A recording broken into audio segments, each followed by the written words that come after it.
Hi friends, स्वागत है आपका अपने YouTube channel cricket talk with Sumit पे, जहां पर हम क्रिकेट के एक इन डेप्थ एनालिसिस करते हैं और अपनी एक व्यू पॉइंट रखते हैं जो भी गतिविधियां क्रिकेट फील्ड पर हो रही होती हैं या फिर क्रिकेट फील्ड के बाहर हो रही होती हैं।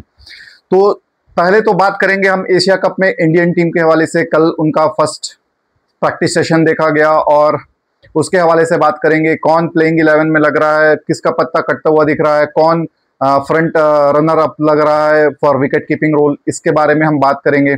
बट सबसे पहले बात करेंगे जिस गर्म मिजाजी से टीम इंडिया का स्वागत हुआ है दुबई में। मतलब लग नहीं रहा था कि रोहित शर्मा और विराट कोहली की कमी है इस टीम में। जो फैन फॉलोइंग, जो क्रेज मैंने देखा, स्पेशली हार्दिक पांड्या का, बॉस अनबिलीवेबल, अनमैचेबल था वो। इतना क्राउड, इतना सुनने के लिए, और हार्दिक पांड्या ने उनको रेस्पॉन्ड भी उस तरीके से किया। उनके पास जा करके सेल्फियां खिंचवाए, उनके पास जा करके मिले हैं वो उनसे। तो ये दर्शाता है कि टीम इंडिया में फैन फॉलोइंग की कमी नहीं है। आप एक टैग और एक लेबल लगा करके चलते थे कि हाँ विराट और आपका रोहित शर्मा प्लेयर रहते हैं तो इनको ज्यादा तर्जुम मिलता है। तो हर टीम में एक स्टार प्लेयर होता है और ये टीम में अभी स्टार बनना बाकी है। तो अब जो बच गए हैं, जो अभी स्टार करंट है, स्पेशली इन T20 आई हार्दिक पांड्या, उसका क्रेज, उसका फैन फॉलोइंग, ये वही क्राउड है जो उसे कुछ साल पहले छपरी छपरी करके बुला रहा था। आज वो रियल में छपरी दिख रहा है। मतलब आई respect him a lot, but दिख रहा है वो, बट उसके बावजूद उसको प्रेज मिल रहा है बिकॉज वो एक हारा हुआ T20 वर्ल्ड कप को उसने जिताया था अपने दम पे। जो वो लास्ट के 2 ओवर उसने डाले हैं बॉस, वो मैच को, नो डाउट जसप्रीत बुमराह ने उस मैच को पकड़ के लेकर के आया, लेकिन वहां पर अगर वो थोड़ी बहुत भी ढील दे देता, स्पेशली हार्दिक पांड्या, तो मैच वहीं खत्म हो जाता। हार्दिक पांड्या ने भी बहुत जबरदस्त बॉलिंग की और जो उसने हेनरिक क्लासन का जो विकेट लिया, डेविड मिलर का विकेट लिया, उसके बाद कागिजो रबाडा का भी उसने विकेट लिया है, वो वहां से जो उसने मैच को पलटा, वो अनडाउटेबली उसका कैरेक्टर शो करता है। और वो जब वो जीत करके जो रोया था ना, वो दिखाता है, वो बताता है कि वो उसके लिए क्या अहमियत रखती है। वो आज उसको पे ऑफ हुआ है और जो क्राउड ने उसे चीयर अप किया है, जो क्राउड ने उसके नाम को चैंटिंग किया है, वो देखते हुए बनता है बॉस। ऐसा बहुत कम क्रिकेटर के लाइफ में आता है कि जब उसे ट्रोलिंग किया जाए और उसके बाद उसका नाम चैंट किया जाए। मैंने ये दोनों होते हुए देखा है हार्दिक पांड्या के साथ। उसके बाद सूर्य कुमार यादव की भी बहुत ही ज्यादा यहाँ पर फैन फॉलोइंग दिखी। लोग उनसे भी मिलने के लिए बेताब थे। अभिषेक शर्मा का यहाँ पे बहुत ज्यादा क्रेज है क्योंकि जिस अंदाज से वो क्रिकेट खेला है या जिस अंदाज से वो क्रिकेट परफॉर्म किया है, तो ये दिखता है कि उसकी इंपॉर्टेंस क्या है और वो एक सुपरस्टार, एक कल्ट बनने के लिए रेडी हो चुका है।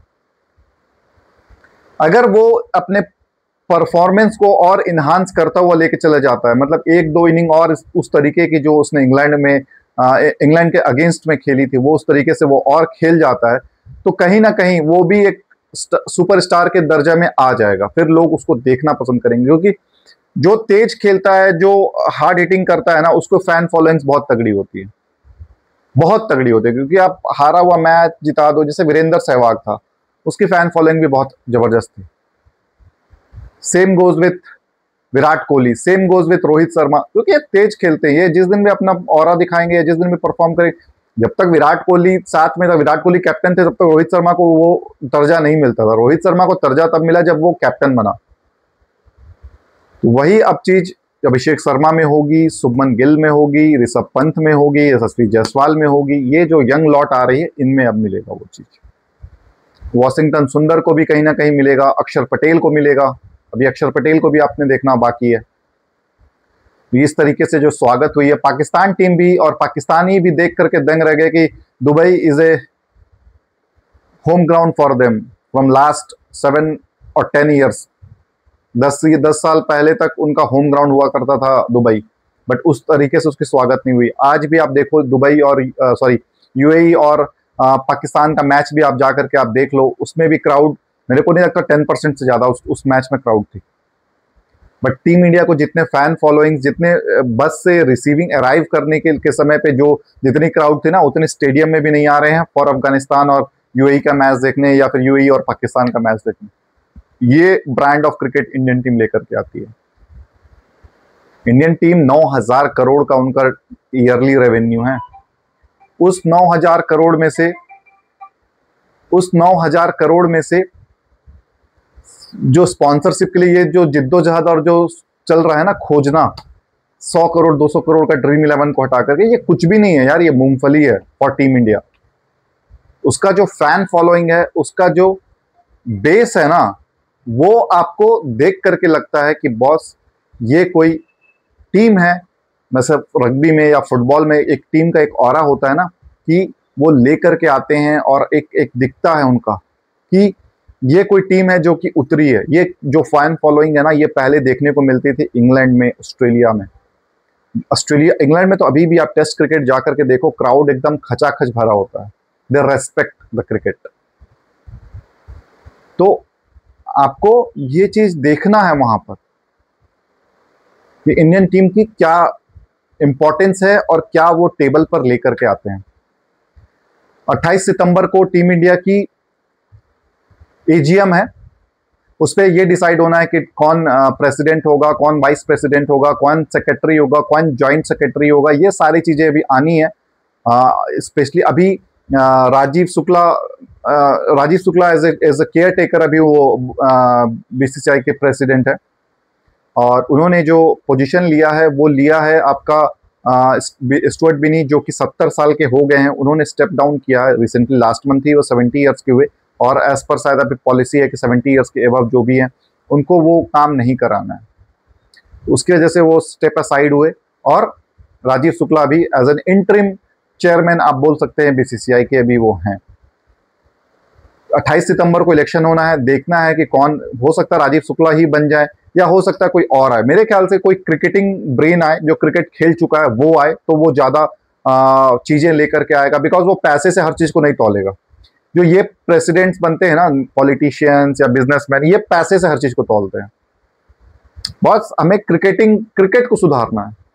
हमारे पास एडमिनिस्ट्रेशन की कमी नहीं है, हमारे पास अब वो माइंडसेट की कमी है कि हमको वर्ल्ड चैंपियन, वर्ल्ड बीटर बनना है। जो ऑरा एक ऑस्ट्रेलिया एक समय पे वेस्ट इंडीज, कुछ हद तक पाकिस्तान लेकर के चली थी 92 से लेकर 96 तक, तो वो ऑरा इंडियन क्रिकेट को अपने पास लेकर के आना है। जैसे अभी वो लास्ट 2-3 टूर्नामेंट से, ओडीआई का वर्ल्ड कप हो, वर्ल्ड टेस्ट चैंपियनशिप हो, T20I का वर्ल्ड कप हो, चैंपियंस ट्रॉफी हो, सभी के वो फाइनल्स तक गई है। ऑल्दो वो ओडीआई वर्ल्ड कप हार गए फाइनल में, या फिर टेस्ट चैंपियनशिप के फाइनल में वो हार गए, लेकिन 2 वो इवेंट जीते और 2 वो हारे। इसको वो कंटिन्यू करना, बार बार आपको उस पोजीशन पे जाना है, वहां से जीतना है, और अब मैक्सिमम 5 में से 4 जीते, 3 जीते, इस तरीके से आप अब जब रिपीट करते रहोगे ना, तब एक ऑरा बनता है। उस ऑरे में आने के लिए आपको बहुत समय, बहुत संघर्ष और बहुत सारे प्लेयर्स की कुर्बानी देनी पड़ती है। बहुत सारे प्लेयर्स की कुर्बानी देनी पड़ती है। माइकल हसी जैसा प्लेयर 29 साल में वो उसको चांस मिलता है यार खेलने का।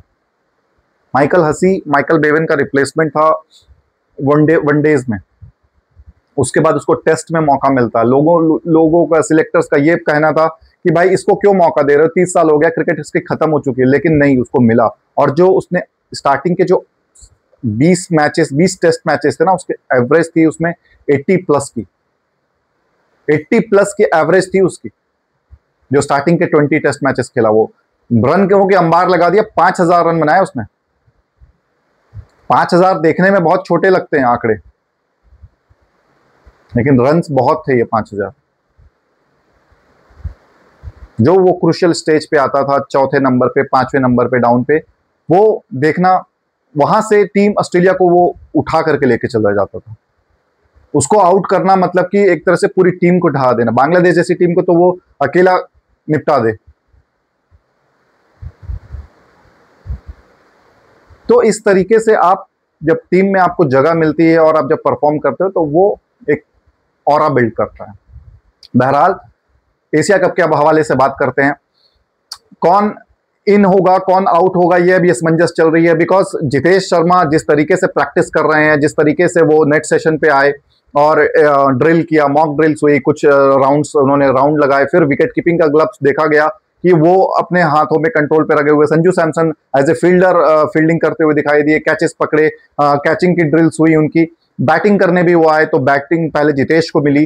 तो ये इस तरीके से अंदाजा लगाया जा रहा है कि हो सकता है जितेश शर्मा को यहां पर मौका मिले और जितेश शर्मा नंबर 7 नंबर 6 पे बैटिंग करने आए और शुभमन गिल और अभिषेक शर्मा ये दोनों ओपनर पे जाएं। तीसरे नंबर पे आपके तिलक वर्मा पे आए, चौथे पे आपके सूर्य कुमार यादव होंगे, पांचवें पे आपके पास हार्दिक पांड्या होंगे, छठवें पे आपके पास अक्षर पटेल होंगे, सातवें पे आपके पास जितेश शर्मा होंगे, आठवें नौवें पे आपके पास दोनों स्पिनर्स होंगे, कुलदीप यादव, वरुण चक्रवर्ती। 10वें पे आपके पास होंगे जसप्रीत बुमराह और 11वें पे अर्शदीप सिंह। तो ये कॉम्बिनेशन मुझे लग रहा है कि टीम इंडिया जा सकती है।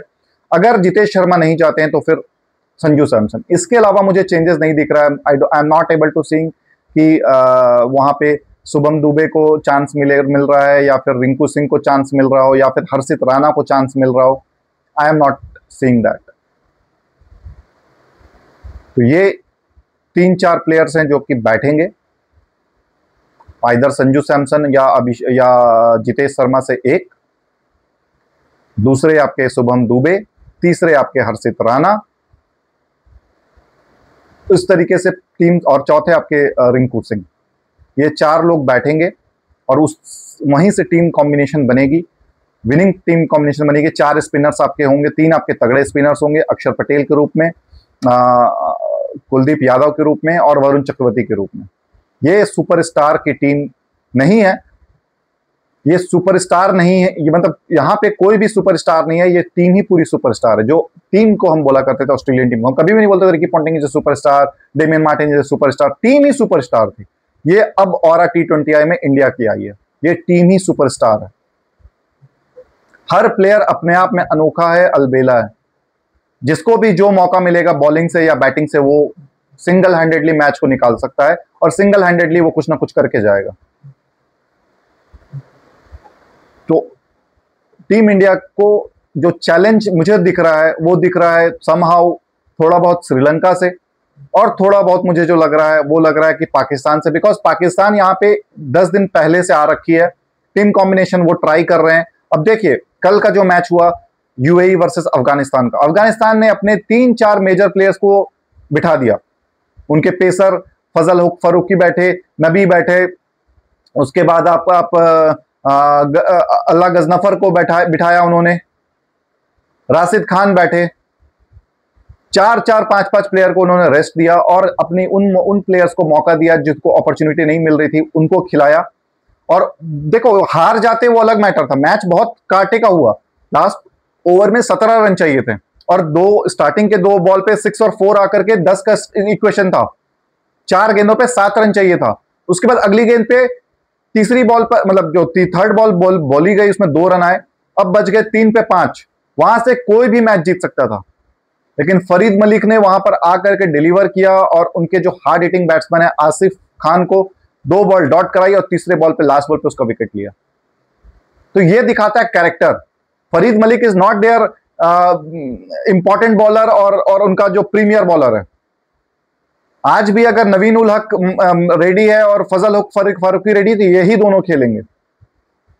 लेकिन ये शो करता है कि आपके जो बेंच स्ट्रेंथ है और आप टेस्ट करना जानते हो। पाकिस्तान ने UAE के अगेंस्ट भी अपनी टॉप टीम को उतारी।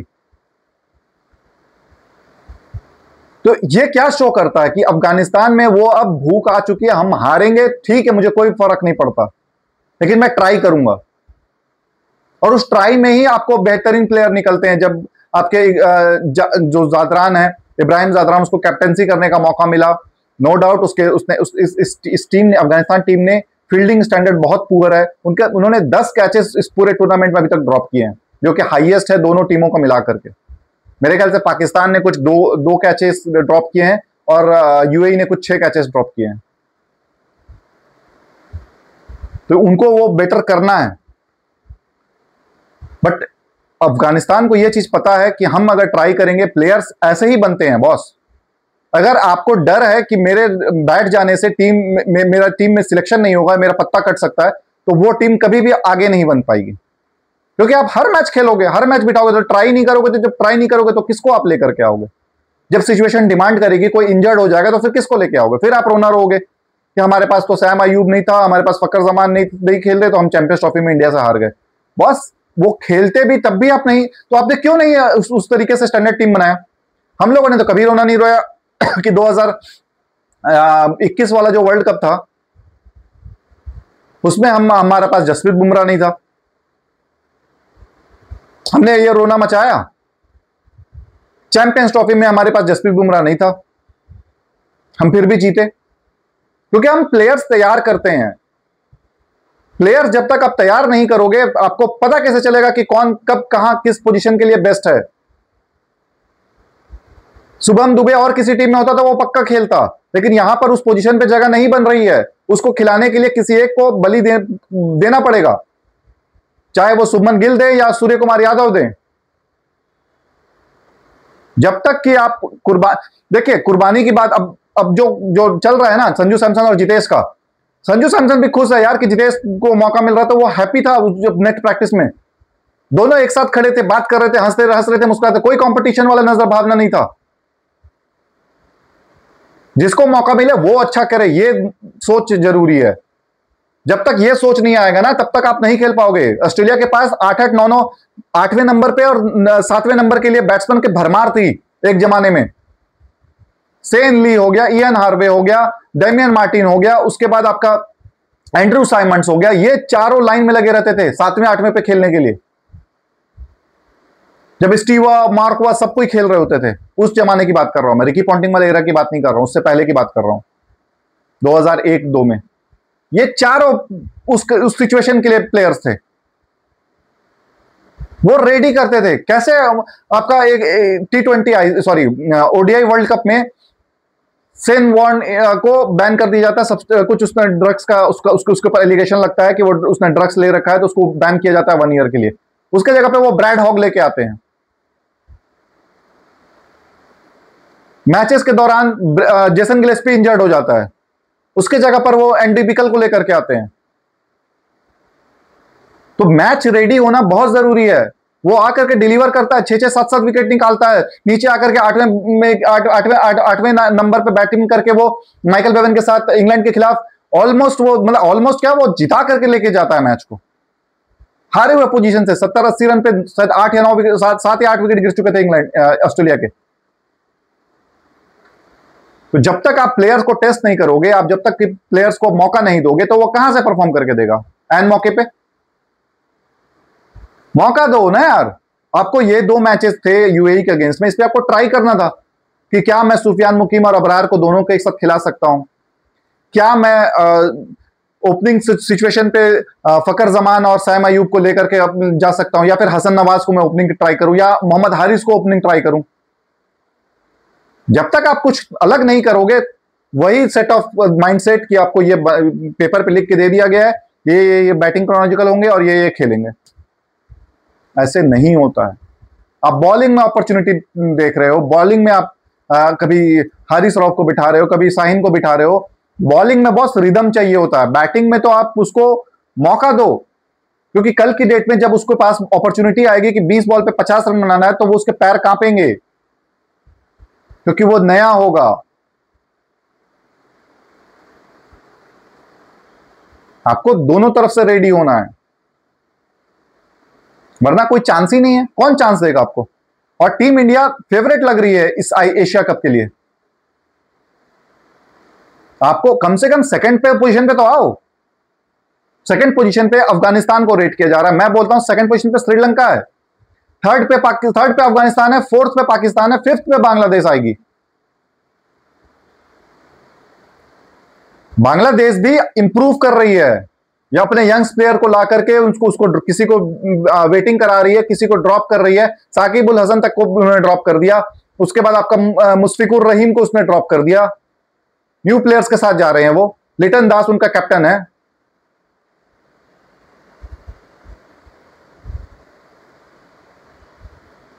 क्रिकेट में एक कहावत है, स्किल से ज्यादा एटीट्यूड मैटर करता है। जब हम लोग खेलते थे तो हम लोगों को स्किल, देखो बहुत सारे प्लेयर्स हैं जिसके पास स्किल्स उतने नहीं होते हैं, क्रिस रॉजर्स का नाम सुना है? ओपनर था वो। स्किल्स उतने नहीं थे उसके पास, बट एटीट्यूड उसके पास था कि मेरे को खड़े रहना है, रन नहीं बन रहा कोई बात नहीं, मैं खड़े रहूंगा, रन अपने आप बनेंगे। वीरेंद्र सहवाग, स्किल नहीं था, एटीट्यूड था उसका।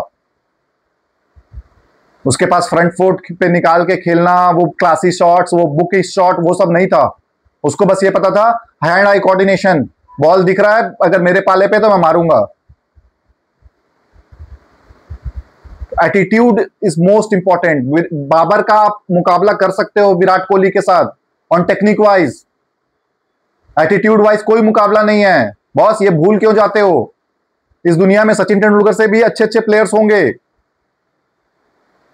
लेकिन जो उसका एटीट्यूड था, जो उसका जीतने का उसका भूख था, 2003 का पाकिस्तान वाला मैच देख लो। अकेला गया और अकेला ठोक करके आया वो। जब वो आउट होकर आया, पहले यही सचिन तेंदुलकर भी अच्छा खेलता था, लेकिन आउट होती थी पूरी टीम ढह जाती थी, लेकिन वो टीम ऐसी थी कि वो टीम को वहां से उसने संभाल लिया। जब वो आउट हुआ तो मुश्किल से मैं लगता 50, 60, 70 रन चाहिए थे टीम इंडिया को 270 में से। पहले भी ये काम करता था वो, लेकिन उस समय टीम अच्छी नहीं थी तो टीम इंडिया हार जाती थी। लोग बोलते थे ये अपने लिए खेलता है। अरे भाई अपने लिए क्या खेल रहा है, वो तो पूरे देश के लिए खेल रहा है। इतने लोगों का जिम्मेदारी अपने कंधे पे उठा करके चल रहा है वो, और वो डिलीवर कर रहा है। ऐसे ही गॉड नहीं बना देते हैं आप लोग। किसी को भी गोट बना दिया, किसी को भी गॉड बना दिया, किसी को भी लेजेंड बना दिया। बाबर आजम तो हमारा मेगा स्टार है, सुपर स्टार है, पवन एयर स्टार है, पावर स्टार है। ये सब नहीं चलता है क्रिकेट में। परफॉर्म करते हैं तब आते हैं टीम में। डेविड हसी, कैमरून वाइट, ये सब बहुत अच्छे प्लेयर्स थे, लेकिन डिलीवर नहीं कर पाए ऑस्ट्रेलिया के लिए उस लेवल पे। कोई नाम नहीं लेता इनका। माइकल डिवेनेट्यू डोमेस्टिक में बहुत अच्छा प्लेयर था। एक प्लेयर हुआ करता था ऑस्ट्रेलिया का, मैथ्यू इलियट, डोमेस्टिक का सुपरस्टार प्लेयर था वो, लेकिन वो इंटरनेशनल क्रिकेट पे वो डिलीवर नहीं कर पाया, बाहर हो गया।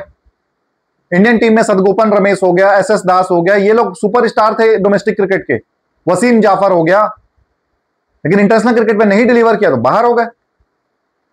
मौके मिले इनको, ऐसा नहीं है कि नहीं। बहुत सारे लोगों को तो मौका ही नहीं मिलता यार। अमोल मजूमदार इतना अच्छा फाइन प्लेयर था, वो मौका ही नहीं मिला उसको कभी।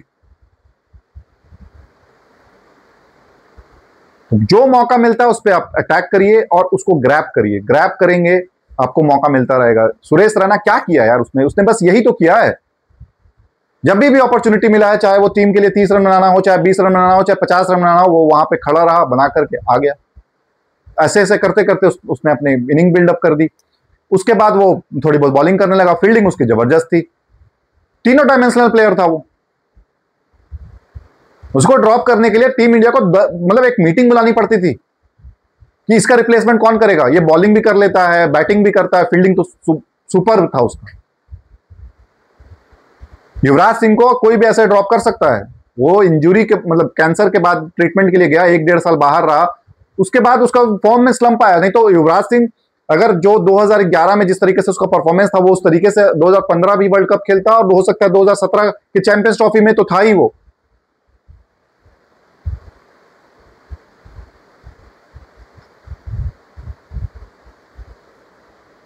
इंडियन टीम को सुपरस्टार की जरूरत नहीं है। सभी अपना रोल एंड रिस्पॉन्सिबिलिटी अगर कर लेते हैं, अपने आप ये टीम सुपरस्टार होगी। चलिए friends, with that I am signing off. कल मिलते हैं कुछ और खबरों के साथ। क्या हमारी कॉम्बिनेशन होगी, किस तरीके से हमारा डायरेक्शन में किस तरह टीम इंडिया जाएगी, उसके बारे में हम डिस्कस करेंगे। तब तक अपना बहुत ज्यादा ख्याल रखिए। मिलते हैं कल एक नए एपिसोड पे। जय हिंद, जय भारत, वंदे मातरम।